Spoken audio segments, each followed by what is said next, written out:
मां ब्रह्मचारिणी की कथा। या देवी सर्वभूतेषु मां ब्रह्मचारिणी रूपेण संस्थिता। नमस्तस्य नमस्तस्य नमस्तस्य नमो नमः। अर्थात जो देवी सर्वत्र ब्रह्मचारिणी रूप में विराजमान है, उन्हें बार बार नमस्कार है। जय श्री कृष्णा, राधे राधे। जय माता दी। आप सभी का दिन शुभ और मंगलमय हो। आज नवरात्रि का दूसरा दिन है। प्रिय श्रोताओं, इस शुभ अवसर पर अब आप सभी सुनिए मां ब्रह्मचारिणी की संपूर्ण कथा और आरती। मां ने अपने इस स्वरूप में सफेद वस्त्र धारण किए हुए हैं। मां की दो भुजाओं में से दाहिनी भुजा में जपमाला और बाईं भुजा में कमंडल है। इनकी पूजा करने से भक्त के अंदर जप और तप की शक्ति बढ़ती है।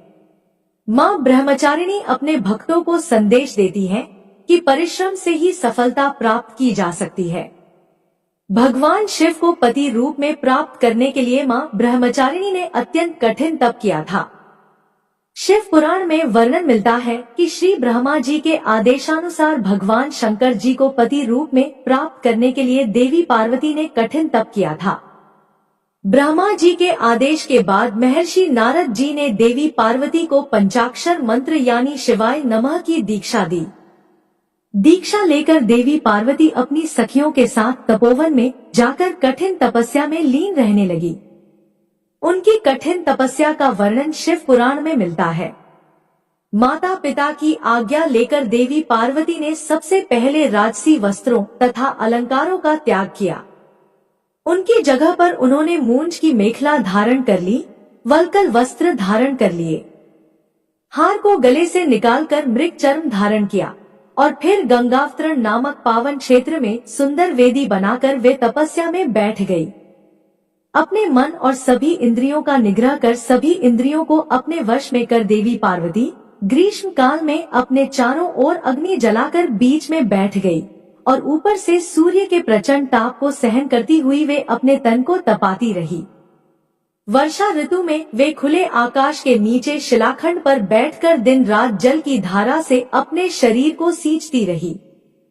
भयंकर शीत ऋतु में जल के बीचों बीच रात दिन बैठकर उन्होंने कठिन तप किया। इस प्रकार निराहार रहकर देवी पार्वती ने पंचाक्षर मंत्र का जप करते हुए सकल मनोरथ पूर्ण करने वाले भगवान सदाशिव के ध्यान में अपने मन को रमा दिया। अपनी पुत्री को विवाह लायक देखकर माता मैना और पिता हिमालय को अपनी पुत्री के विवाह की चिंता हुई।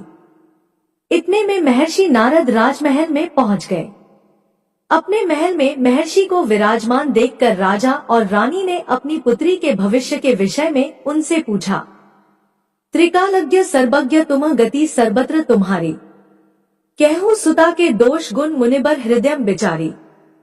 अर्थात, हे मुनिवर, आप त्रिकालज्ञ और सर्वज्ञ हैं, आपकी सर्वत्र पहुंच है, अतः आप हृदय में विचार कर कन्या के दोष गुण कहिए।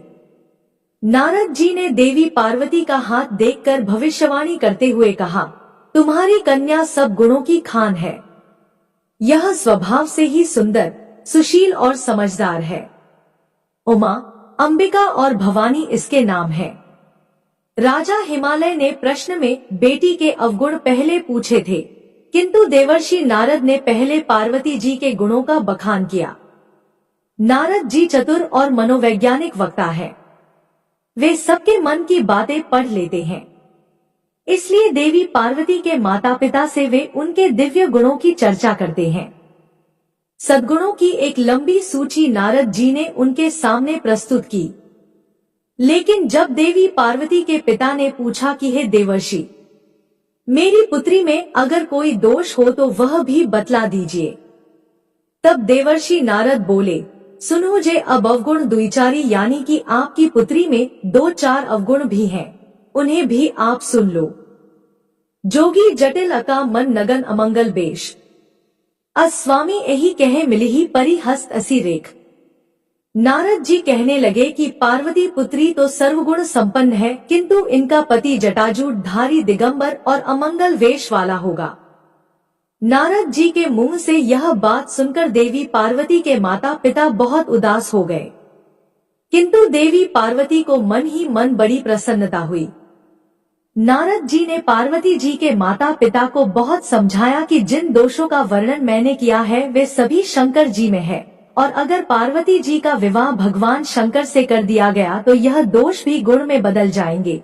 अंत में नारद जी ने माता पिता से यह तक कह दिया कि शिव जी को छोड़कर संसार में आपकी पुत्री के लिए कोई दूसरा वर है ही नहीं, किंतु आशुतोष होने पर भी शंकर जी दुराध्य हैं।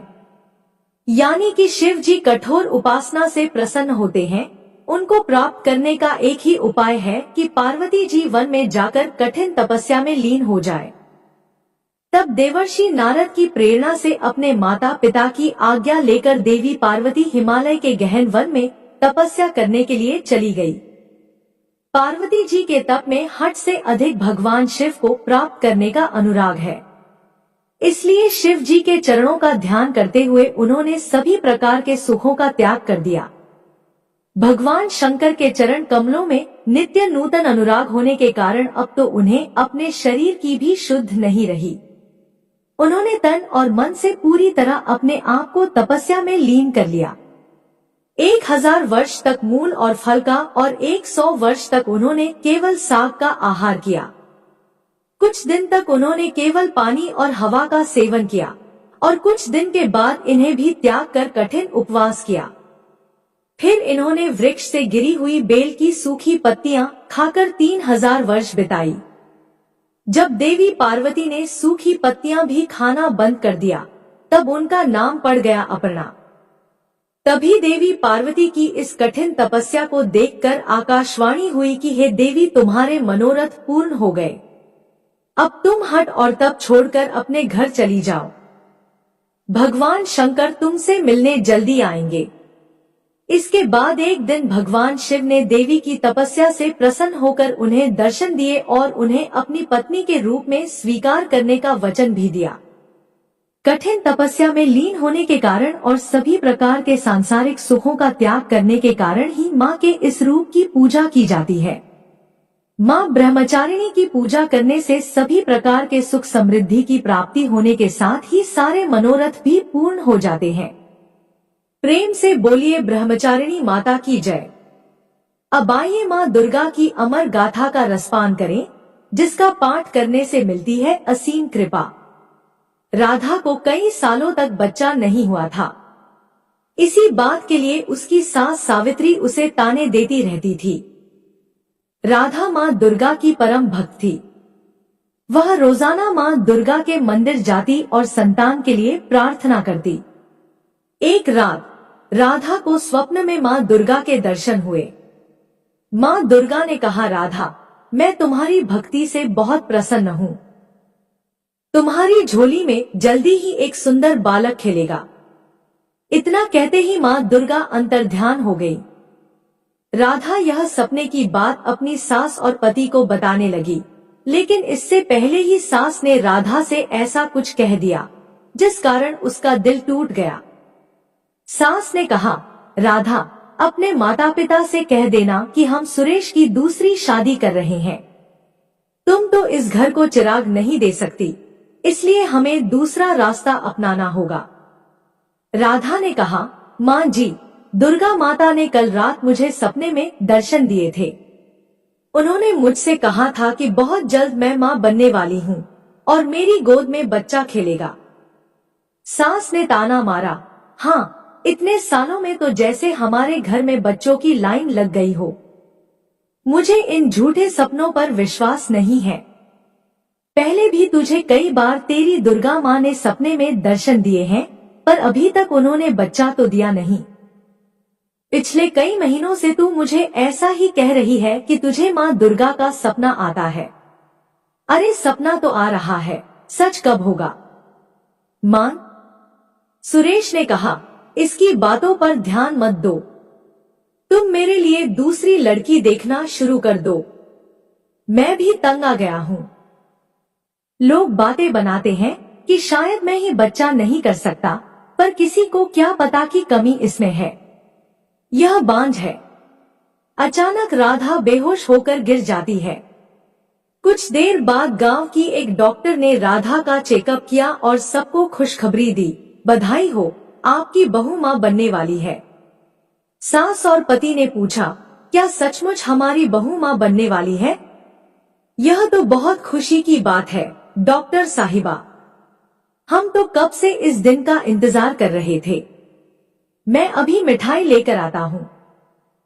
राधा ने कहा, माँ जी, मैंने आपको कहा था ना कि माँ दुर्गा ने मुझसे सपने में कहा है, और देखिए मेरा सपना सच हो गया। सास ने कहा, हाँ बहू, तू सच कह रही थी। अब मुझे तुझसे कोई शिकायत नहीं है। बस अब जल्दी से इस घर में बच्चे का जन्म हो जाए तो ढेर सारी खुशियां आ जाएंगी। उस दिन से राधा की सास और पति ने उसका खूब ख्याल रखना शुरू कर दिया। इधर राधा बच्चे के आने की प्रतीक्षा कर रही थी। उधर माँ दुर्गा के चेहरे पर चिंता की लकीरें देखकर नारद मुनि उनसे इस चिंता का कारण पूछने लगे। नारद मुनि ने कहा, है जगदम्बा, आपके चेहरे पर चिंता की लकीरें कैसी? अब तो आपके आशीर्वाद से आपकी भक्त राधा माँ बनने वाली है। माँ दुर्गा ने जवाब दिया, देवर्षि नारद, मेरी चिंता राधा के आने वाले बच्चे के लिए है। राधा के घर जिस बच्चे का जन्म हो रहा है, वह बच्चा अपने पिछले जन्म के कर्मों के कारण एक पैर से विकलांग होगा। नारद मुनि ने कहा, पर माता, आप तो ऐसी अनहोनी होने से रोक सकती हैं। माँ दुर्गा ने कहा, देवर्षि नारद, पिछले जन्म के कुछ कर्म हमेशा हमारे साथ चलते हैं। इसलिए शुरू के 5 वर्ष तक इस बच्चे को अपने पिछले जन्म के कर्म काटने होंगे। उसके बाद ही मेरी कृपा से यह बच्चा फिर से ठीक होकर चलने लगेगा। राधा मेरी परम भक्त है। मैं जानती हूँ उसका आने वाला बच्चा भी इस जन्म में मेरा भक्त बनेगा और मेरी ममता से वह सभी कठिनाइयों से बचता रहेगा और फिर राधा के जीवन के सारे दुख दूर हो जाएंगे। बस राधा को मुझ पर पूर्ण विश्वास और संयम रखना होगा। कुछ समय बाद माँ के आशीर्वाद से राधा एक बहुत ही सुंदर बालक को जन्म देती है, पर बालक जन्मजात विकलांग है। यह बात जब उसकी सास और पति को पता चलती है तो फिर से उनका व्यवहार खराब हो जाता है। सुरेश ने कहा, हमारे तो भाग्य ही फूट गए। बताओ, इतने समय बाद औलाद हुई और वह भी अपाहिज। अरे, तेरे लंगड़े बेटे का हम क्या करेंगे? मनहूस कहीं की। सास ने कहा, मैं तो कहती हूँ इसके बेटे के साथ इसे यहाँ से मायके भेज दो। मैं इस लंगड़े को बिल्कुल नहीं देख सकती। राधा ने रोते हुए कहा, ऐसा मत कहो। अभी मेरे बच्चे को बड़ा तो होने दो। अभी तो इसे जन्म लिए हुए 4 दिन भी नहीं हुए और आप दोनों इस पर ऐसे जुल्म कर रहे हो। मैं अपने बेटे को पाल लूंगी। आप लोगों को कभी तंग नहीं करूंगी। मैं इसे पालने के लिए खुद मजदूरी करूंगी। सास ने कहा, जो करना है अपनी माँ के घर करना। हम इसे यहाँ नहीं रखेंगे। राधा की सास और पति ने उसे घर से निकाल दिया। राधा रोती हुई अपने बच्चे को लेकर मायके आ गई और उस दिन से उसने खुद मजदूरी करना शुरू कर दिया। राधा ने अपने बेटे का नाम तिलक रखा। तिलक धीरे धीरे बड़ा होने लगा, पर वह चल नहीं पाता था।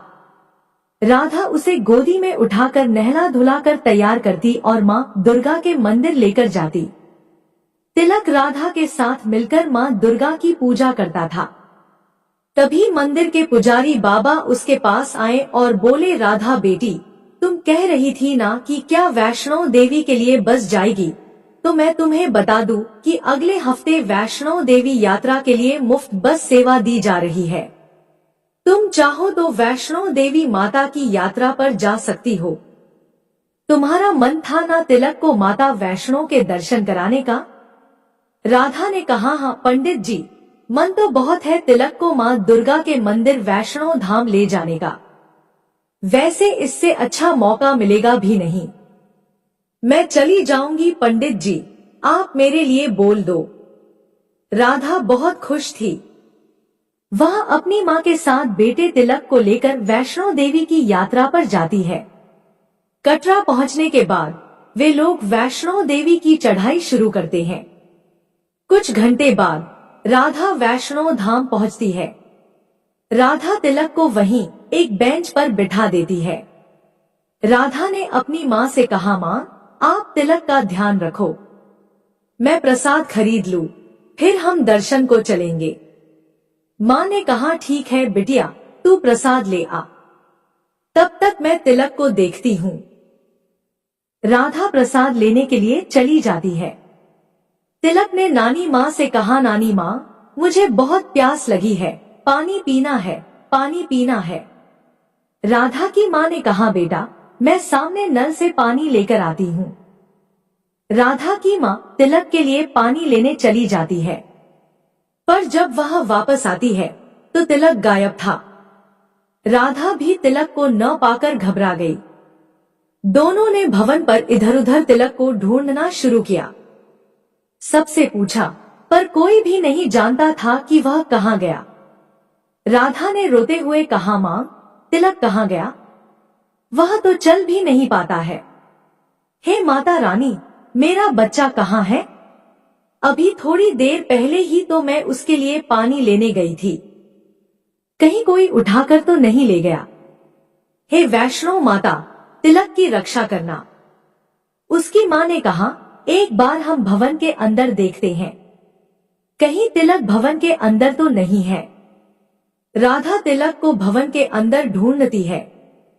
तभी राधा और उसकी माँ की नजर भगवान के दरबार में चल रहे माँ दुर्गा के कीर्तन पर जाती है। भक्त माँ दुर्गा के भजन गा रहे थे और एक छोटा सा बच्चा उन भजनों पर नृत्य कर रहा था। उसके गले में माँ दुर्गा की लाल चुन्नी थी। वह छोटा बच्चा कोई और नहीं बल्कि तिलक था। राधा और उसकी माँ की आंखों में आंसू आ जाते हैं। माँ दुर्गा के चमत्कार से तिलक के पैर ठीक हो गए थे। माँ दुर्गा ने जैसा नारद मुनि को कहा था, बिल्कुल वैसा ही हुआ। तिलक 5 वर्ष का हो चुका था। माँ दुर्गा ने वैष्णो देवी की यात्रा का फल दे दिया। राधा के बेटे तिलक के पैर ठीक कर दिए। राधा ने कहा, है देवी मैया, आपका लाख लाख शुक्र है, आपने अपने चमत्कार से मेरे बच्चे को ठीक कर दिया। मेरा तिलक अब खेलने कूदने लगा है। आपकी जय हो दुर्गा मैया, आपकी ही जय हो। राधा खुशी खुशी वैष्णव देवी की यात्रा करके वापस लौटती है। अब उसका बेटा तिलक बिल्कुल ठीक हो चुका था।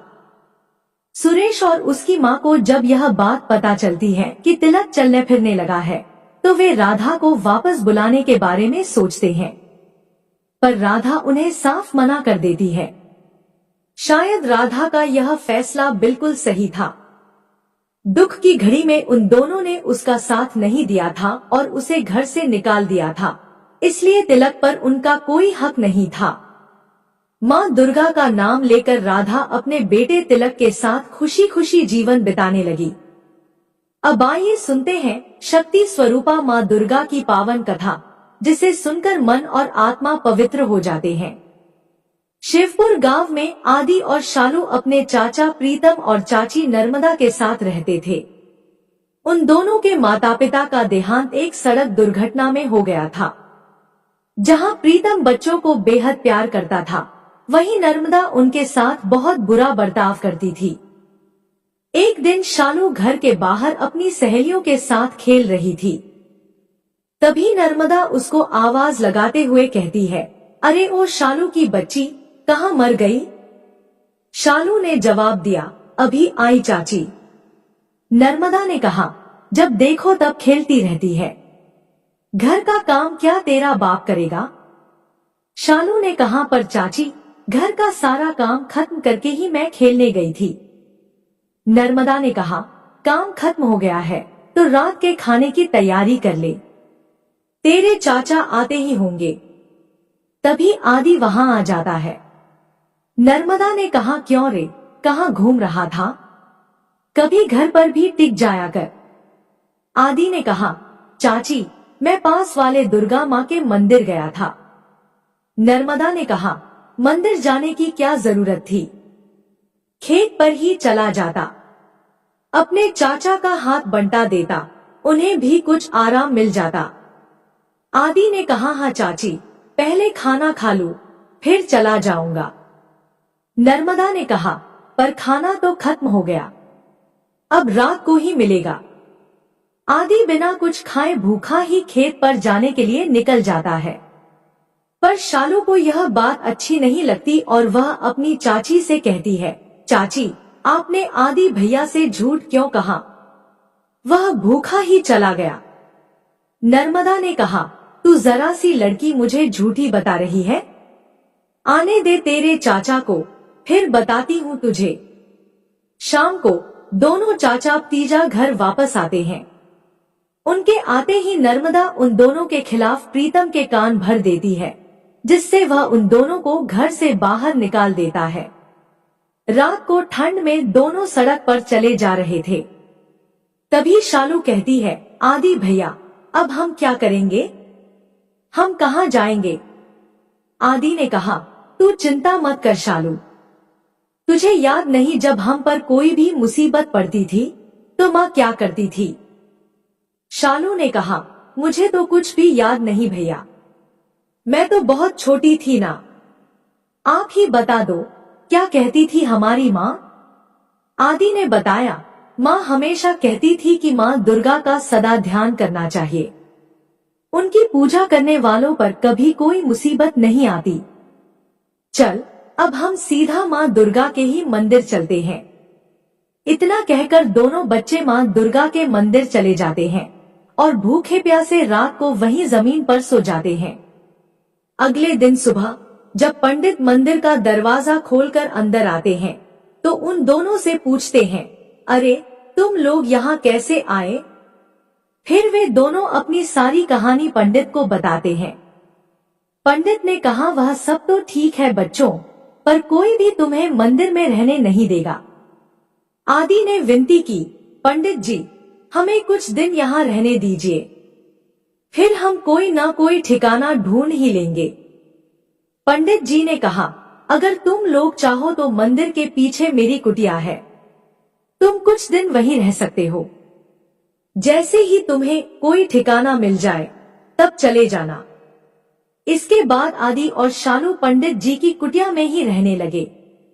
आदि मंदिर की साफ सफाई करता तो वहीं शालू माँ के लिए फूल की माला बनाने का काम करती। ऐसे ही कुछ दिन बीत जाते हैं। एक रात आदि के सपने में माँ दुर्गा आती है और उससे कहती है, बस तुम दोनों भाई बहन की भक्ति से मैं बेहद प्रसन्न हूँ। अभी तुम दोनों को बहुत सारे कार्य करने हैं और अपने माता पिता का नाम रोशन करना है। इसीलिए कल सुबह होते ही अपनी बहन को लेकर उत्तर दिशा की ओर चलते रहना, तुम्हें तुम्हारी मंजिल मिल जाएगी। चौंक कर आदि उठकर बैठ जाता है, लेकिन जैसे ही वह अपने अगल बगल देखता है तो वहां कोई नहीं होता।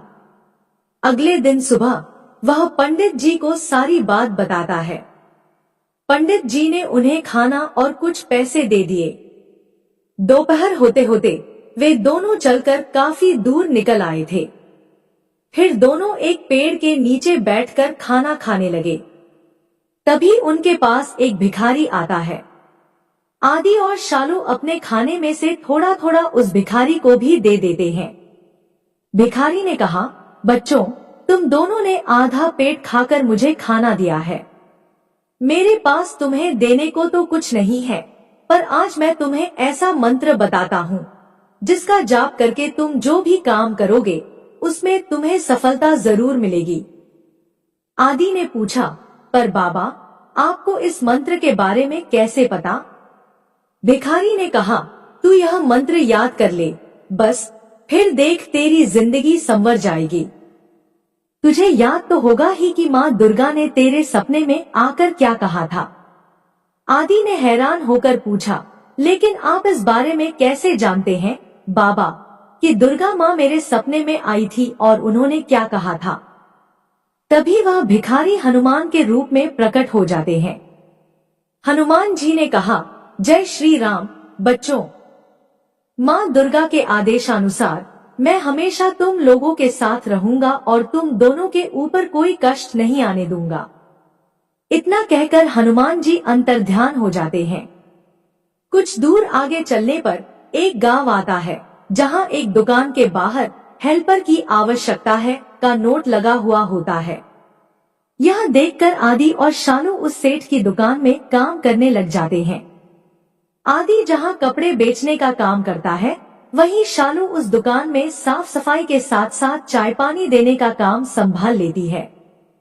कुछ समय बाद आदि और शालू सेठ जी से कपड़े लेकर गांव-गांव बेचने निकल पड़ते हैं। उनके कपड़े हाथों हाथ बिक जाते हैं। सारा काम अच्छे से सीखने के बाद थोड़े थोड़े पैसे जमा करके आदि और शालू खुद की कपड़ों की दुकान खोल लेते हैं। माँ दुर्गा की कृपा से उनकी दुकान दिन दुगुनी रात चौगुनी तरक्की करने लगती है।